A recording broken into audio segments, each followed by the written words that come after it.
Wade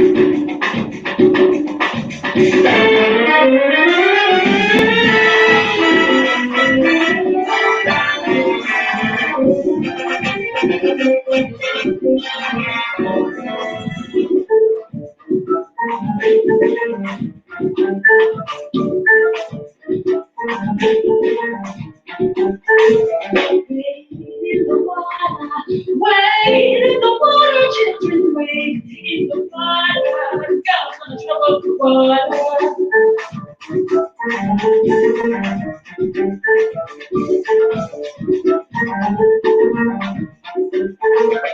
Wade in the water, wade in the water, children, wade in the water. God's gonna trouble the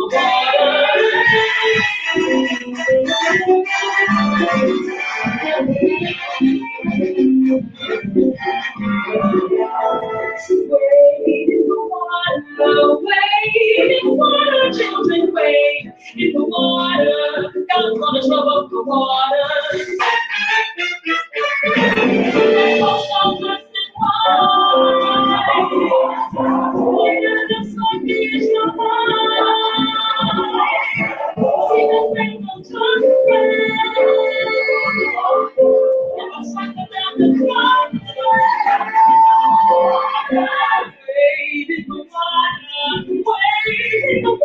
Children wade in the water, God's gonna trouble the water.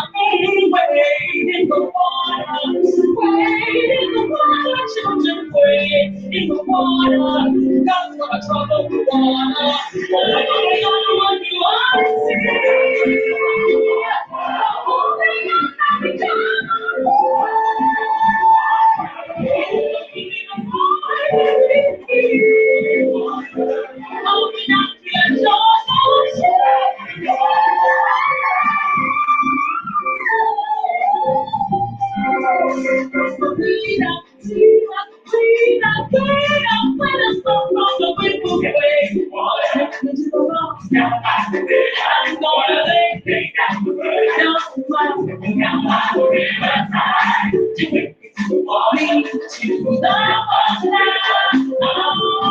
seeing,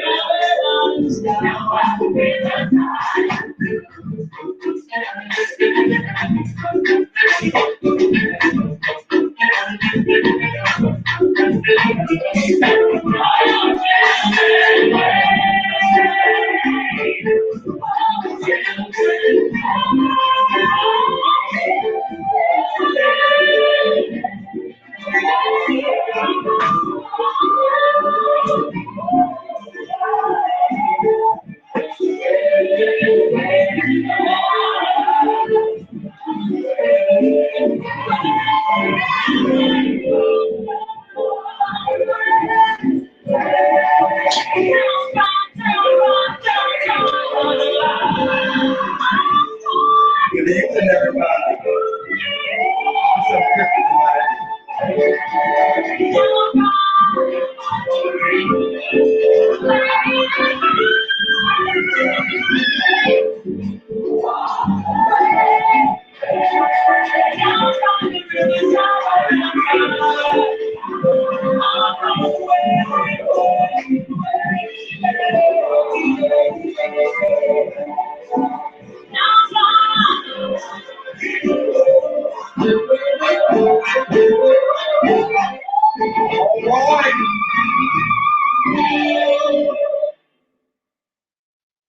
Good evening, good evening, good evening. I'm not going to do tea tonight. I'm going to drink some of this coffee infused water. We hadn't talked about that in a while, but we got some videos on that. But basically, what we kind of started with when we started with Royalty with the King back in May, we were talking about free radicals. And that's what we do over here. We talk about ways that our God, our Heavenly Father, our loving Heavenly Father, has set up the plants and the herbs, and what represents plants and herbs? Tea. So, it's not all about tea, but that's just a representative of the fact that we're going to be talking about how we can use the substance of earth to get us as close to Eden as possible. Because what was Eden? Eden was a place, I love my book. Eden was a place that was paradise for humanity. Everything was set in place before God set mankind in the garden. And we have gotten further and further away from that. Even in the New Testament, we see that, okay, with God's grace and his mercy, he said, you can eat whatever you want. But still, his initial and his intended design is always where the perfection lies. If you really think about it, this body, when it starts breaking down, it breaks down because we're abusing it and we're not doing right by this body. So get back to eating as much as possible. I'm not a vegan, I'm not vegetarian, but I'll tell you, I have more meatless nights than I used to, and I see the benefit. Oh my God. So let me get into it for tonight. Tonight's talk is going to be about activating yourself. And as you know, I've been on this journey of, again, trying to eliminate the free radicals. What do free radicals do? They cause your body to just go off. They cause the cells in your body to just go off. And that's where tumors, cancerous tumors, find themselves. That's why you can find a tumor in somebody's throat and they find hair in it. Because the free radicals just take everything that your body is made of and it just, your body works against you. And it starts going into overdrive with the creation of cells. So that's why tonight, if you put water, the ancient Indians, what they did was they had these little copper, you can't see my copper, but they had these little copper cisterns and they put water in it. And science now shows, we can scientifically prove what it was doing. All they did was had the spirit. They just intuitively knew, oh my God, every time water come out of this copper, it just makes us overall whole, holistically sound. Cheers. Then I put my little Shanghai in it. So today marks 77 days since I have had a soda. That is very important to me, and I've shared in other videos why that is so important to me. And let me emphasize why it's so important. I had a dream a couple of nights ago that I was in some kind of library. I don't know where, I mean, I spent a lot of my life studying. Okay, so I was in this library. And while I'm in this library, I'm talking to people that are watching my life, obviously. Like that's the impression I get from the stream. They're watching my life, and I'm sitting there with this cup from a fast food restaurant. I'm not gonna say which one it was. I'm sitting there with this cup from this fast food restaurant, and and the cup is there. I'm not even focused on the cup. I go off into, like I just did, about free radicals and all of this health stuff and all that. And so then one of the people I'm talking to just kind of came up to me and said, well, you shop at so and so for your food. And I said, no, I don't. I don't eat from places like that. Blah, blah, blah. Well, where'd you get that cup from? And I look at the cup, and instantly I'm like trying to explain to them why I have this cup. I said, oh, well, my stomach was a little upset, and I needed a Coke. I haven't had a Coke in 70 days. I'm really trying to, and it's not working. Like they're looking at me and they're not having any of it.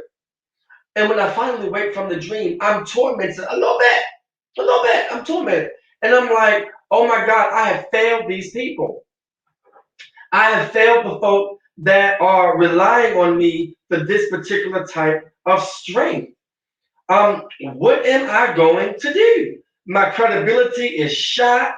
Nobody is believing or wants to even be bothered with what I have to say. And in that moment when I woke up, I could not distinguish which reality I was in.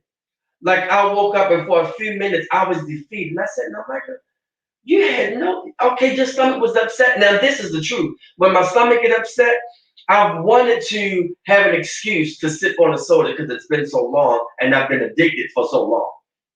And I told myself, I'm just gonna have a little ginger ale, And then when I read again, I'm in the habit of reading, and I look on the back of the ginger ale and I see high fructose corn syrup.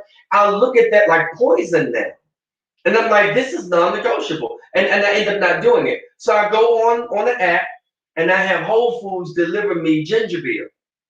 And I drink, sure enough, ginger beer. I infuse ginger and everything. and that settles my stomach. So in this twilight state, I'm like, Michael, why did you just go for the ginger beer? Why did you drink that Coke?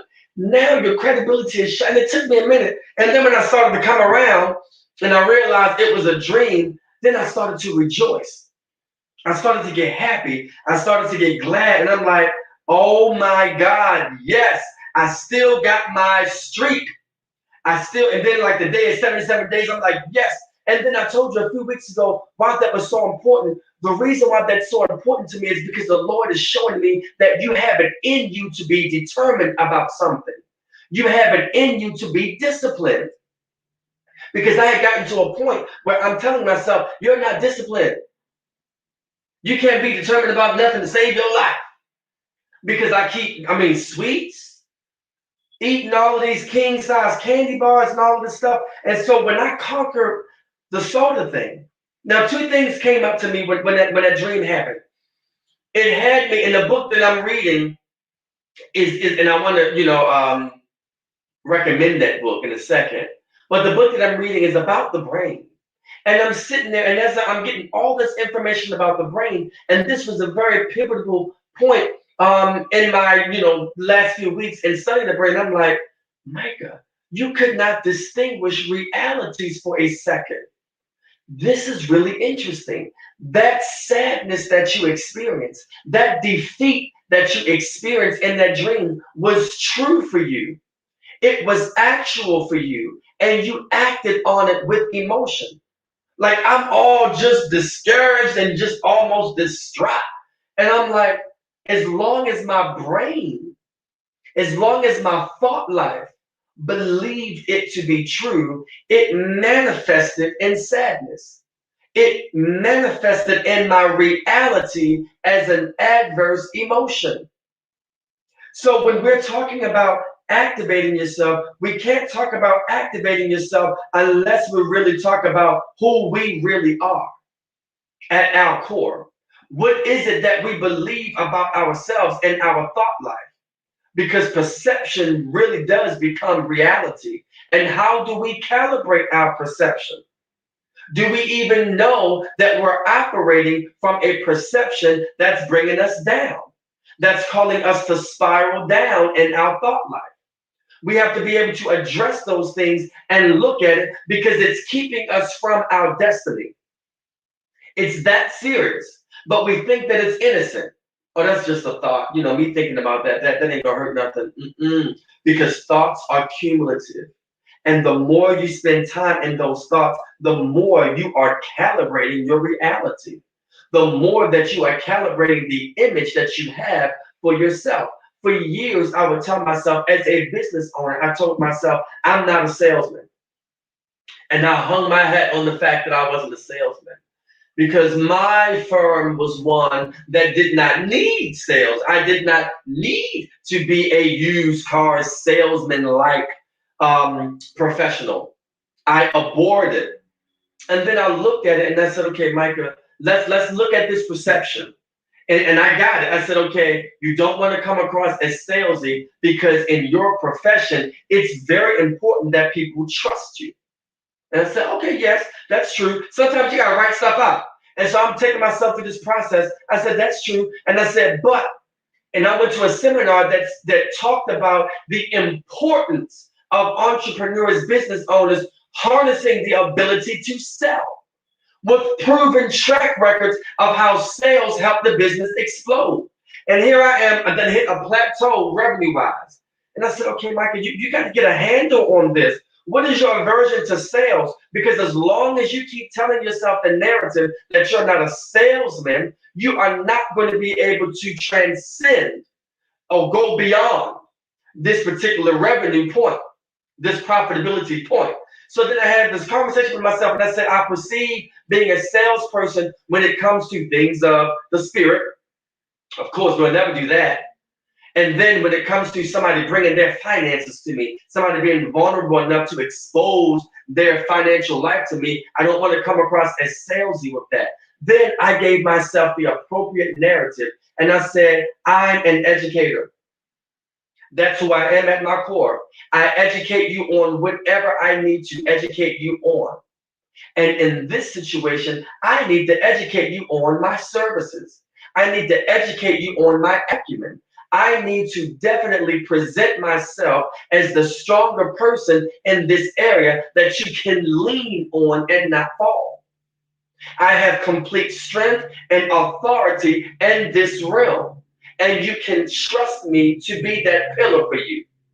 Once I gave myself that perspective, that's where I operated, and I was able to transcend and was able to increase my sales. We're talking about activating yourself. If we're going to activate ourselves, we have to start with the truth. What is the truth about who you are? What is the truth about who you believe and think you to be?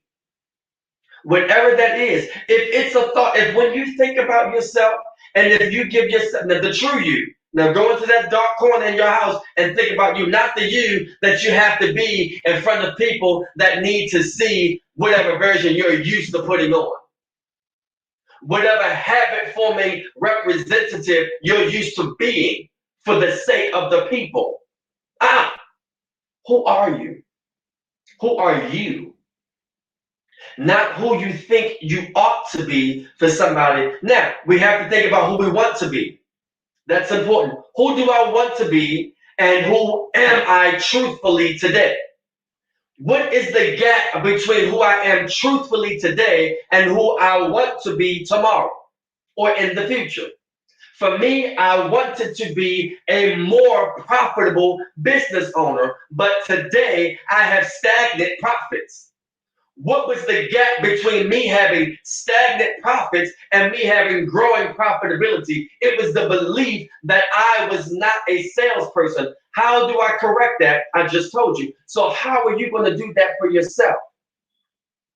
Operating in truth, whether it's good or bad, whatever it is, we have to be willing to have these hard conversations to ourselves. And remember this, we are a creative being. We have been called to this realm to create. And remember that if you are the creator, then your creation serves you. How was that thought process serving me that I was not a salesman? I can look with all this grandeur. I can go to networking events and I can say to people, I don't have to sell. Word of mouth got me to where I am today. When secretly, I want a little bit more. How was that thought process or that perception of myself serving me? It was not. It was hindering me. I am the creator. I created that business, and that business needs to serve me. Whatever your creation is, it is here because it serves you as boss. It serves you as creator. It's time for us to activate that God element in us. It was breathed in us by the Almighty Himself. But what gets in the way is this, what's between our ears. So we have to shift what we think about ourselves. We have to shift what we're saying about ourselves. We have to shift what we feel about ourselves. Those three things, if we can shift it to its proper vibration, we can manifest what we're really trying to see out of this life. Now, getting back to that soda situation for me was so pivotal because now I've conquered the soda, and I'm like, that soda represents my ability to look at something wrong in my life and take it by the horns and do with it what I want for the better, for the serving of my life, to get me to where I see myself tomorrow. Take that attitude. Say, no, you won't defeat me. You won't scare me. You are my vision. You are my creation. Whatever it is you want out of life, you want the ideal spouse, you want the ideal house, you want the ideal business. Whatever it is, it started as an idea. That idea was your creation, and it is to serve you. It's biblical for the earnest expectation of the creation. Waiteth for the manifestation of the sons of God. Creation. Whatever you can produce, which starts with a thought. It is sitting there waiting for instruction. And it knows, just like a dog, it knows when you are for real about what you want. If I kept telling my dog, go on back now, you're going to run into traffic, I'm not playing with you, get on back behind that gate, that dog going to keep wagging his tail and he's going to keep running toward you. It's not until you put your foot down and speak with determination and authority that that dog will say, oh, you hit me with a different energy. You hit me with something else. Let me pay attention. But that's what creation is doing. We do lip service all the time.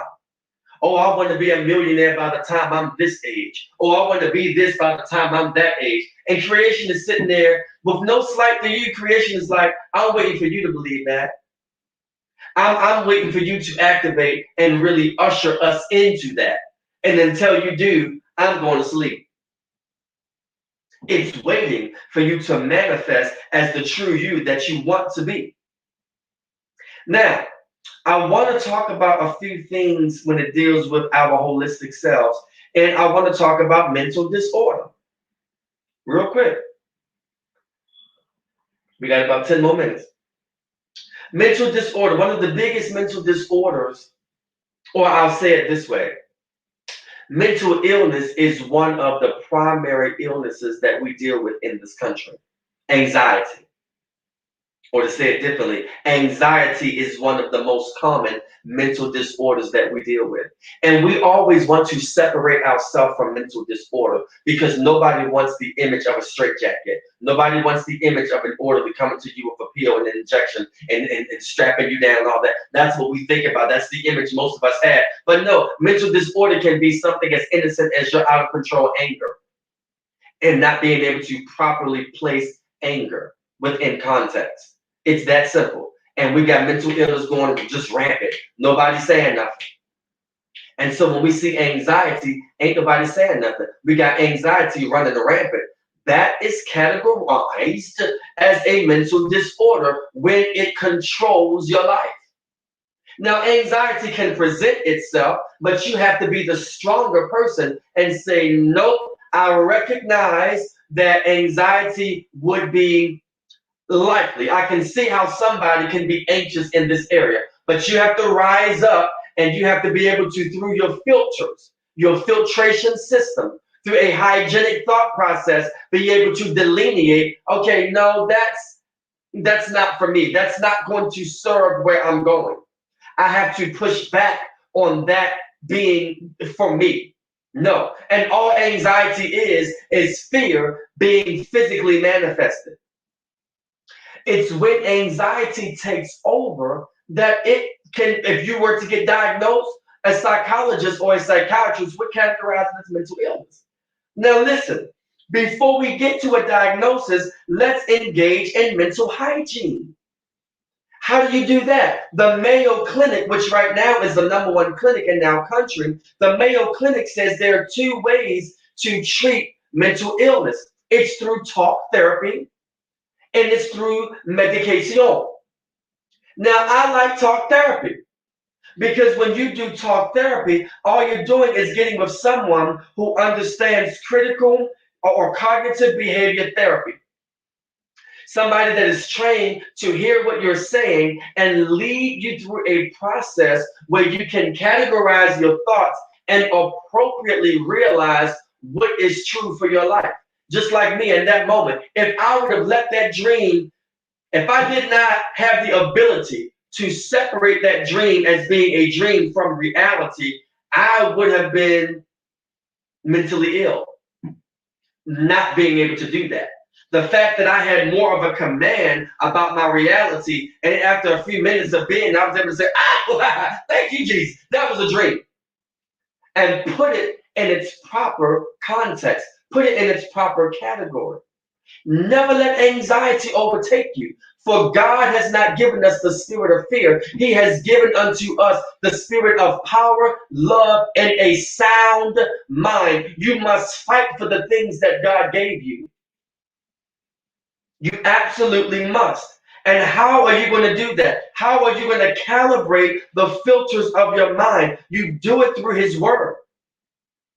So talk therapy, yes, I can get with someone that understands cognitive behavior therapy, or I can get with a spiritual leader who is trained in the tenets of my faith. Whatever your faith is, whatever spirituality you practice, that person that is a leader in that system of spirituality can actually talk you through being able to calibrate your filters and being able to have control over your thought life so that now our creation begins to serve us. Our mind, it goes through a lot of different changes. It just goes through so much. Our mind, the things that it goes through is really significant. So the book I'm reading is called Limitless. I can't think of the author's name right now, but what I will do, I'll put the book once this goes live. And if you want to come back and refer to it, I will put a link to the book on this particular video. But what I'm learning so far in this book, Limitless, is that the brain, we only use less than 20% of our brain. Even a genius doesn't even use his or her own brain. However, if you wanted to, you can expand your brain's capacity. Again, what is the perception about us? Who is the you that we keep presenting to ourselves? Because religion has given us this calibration or this filter. Maybe culture has calibrated this particular filter. Politics, our environment. We have to be able to sit with ourselves and have an honest conversation and say, what has my philosophy on life, my philosophy about life, what has it done for me to date? And I'll keep using that example about sales because when I kicked that, I was able to soar. I was able to fly to unlimited heights. And now reading this book that has given me scientific evidence about how the brain works, now I know I've been putting myself in a box. There are other things I want to explore with this life of mine. There are other areas that I want to get into. And when I look to see that all you have to do is train your brain to learn, train it to learn. Learn what? Whatever your heart desires. Whatever it is you want out of this life, you can literally train your brain to be that. If I told myself that I was sick, I would be sick. If I told myself that that caterpillar, or somebody told me that that caterpillar was a killer caterpillar, every time I saw a caterpillar, I would go breaking my neck getting away from it because I believe that it's a killer caterpillar. If I believe that the charm around my neck is enchanted and is going to do great exploits, I'm probably going to have that in my life. I'm probably going to see that in my life. That's why both kingdoms, the kingdom of darkness and the kingdom of light, we're vying for the same space. We're vying for the same occupancy, this body.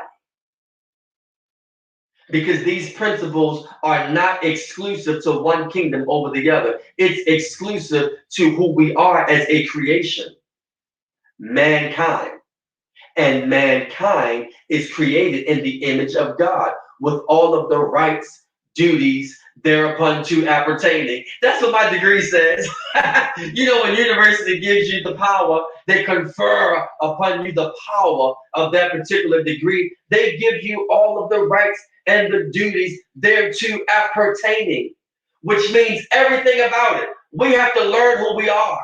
We have to be confronted with ourselves. Once we're confronted with ourselves and we realize my brain is limitless, I can have whatever I think and whatever I say. Let me go over these treatments before we close this particular segment. So we talked about talk therapy being a treatment for mental disorder. Here's some medication. And I'm only talking about the holistic medication. The Mayo Clinic, of course, gives you the laboratory stuff, which I don't really like because I don't like it. I want to find out what's on the earth that we can use that they got from that anyway. They just marketing it and designing it for capitalist purposes. But some of that stuff exists in nature. What can we go to nature and take into this body that helps us calm down anxiety in addition to our talk therapy? because sometimes it has to be a combination. We can take in passion flower. Passion flower. Okay, according to the Mayo Clinic, a few small clinical trials suggest that passion flower combined with other herbs, it actually will it can cause dizziness. Let's get that out the way. Let's talk about side effects. It can cause dizziness, but it can calm down your mind too. So we got to sometimes trial and error, figure out what works for you. Chamomile can calm down and curb your anxiety. I had some chamomile tea up here. So get you some tea and sit down somewhere and think about your life. Sit down somewhere and think about what's got you all uptight and anxious and jittery. And remind yourself, this doesn't come from the kingdom I belong to. I have a sound mind. And sometimes you have to affirm that and say, I thank you, God, that I have a sound mind and you have given me the spirit of love and power. And I have authority over this fear. I have authority over this anxiety. And you talk it out. You journal, you write it out, and you talk it out. And sometimes when you talk it out, you can uncover and expose what's really the issue.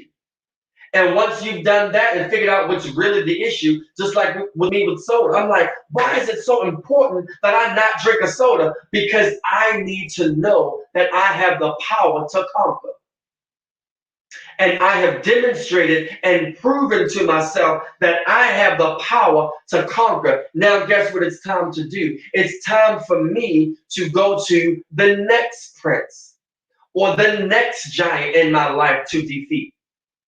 Because now I see that I have no desire to take a soda in. But guess what's the next thing for me, y'all? You know, I'm all about transparency. Eating after 8 o'clock. That's the next thing I have to do. Let me sip on this copper-infused water. That's the next thing I have to do.